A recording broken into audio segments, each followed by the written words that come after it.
Mr. Speaker, I would like to, at this particular point in time, yield to another gentleman from Maryland, Mr. Harris, a senior member also of the Appropriations Committee and a member whose eastern shore of Maryland is his entire district and the entire coastline, and who has always worked diligently on behalf of issues affecting the Bay.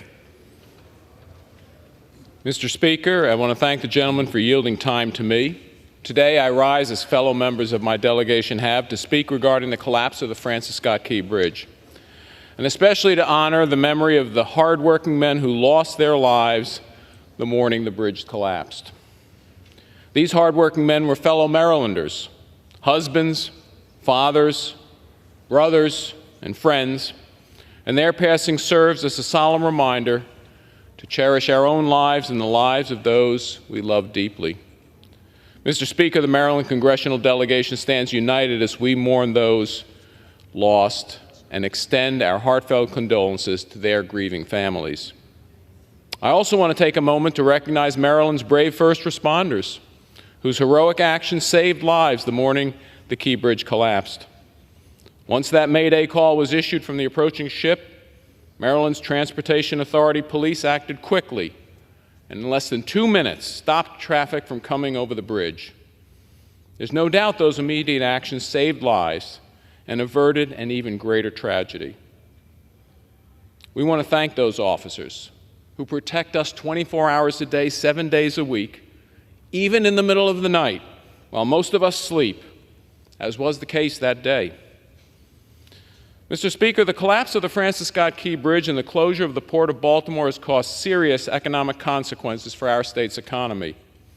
The Baltimore Port is the largest U.S. port for handling farm and construction machinery, handles agricultural products. It's also a large export facility for American coal. 15,000 jobs directly depend on the Port of Baltimore. And I want to especially thank the Army Corps of Engineers for their quick and tireless work to get the channel cleared so that the port can reopen as soon as possible. As we continue to work on the cleanup phase of the bridge collapse, it's important that we seek maximum liability from those foreign companies who owned and operated the ship that crashed into the bridge.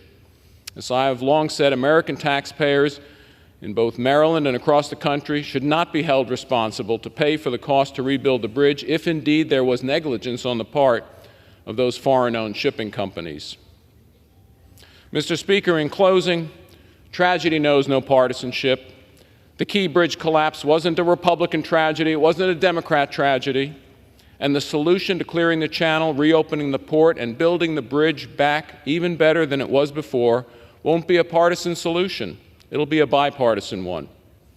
As we navigate the necessary legislation going forward, we all commit in the delegation to working in a bipartisan way to cut through federal red tape, clear that channel, open that port, and construct an even better, safer bridge so that our fellow Marylanders, Maryland's economy, and those affected by this tragedy will come back stronger, safer, and united.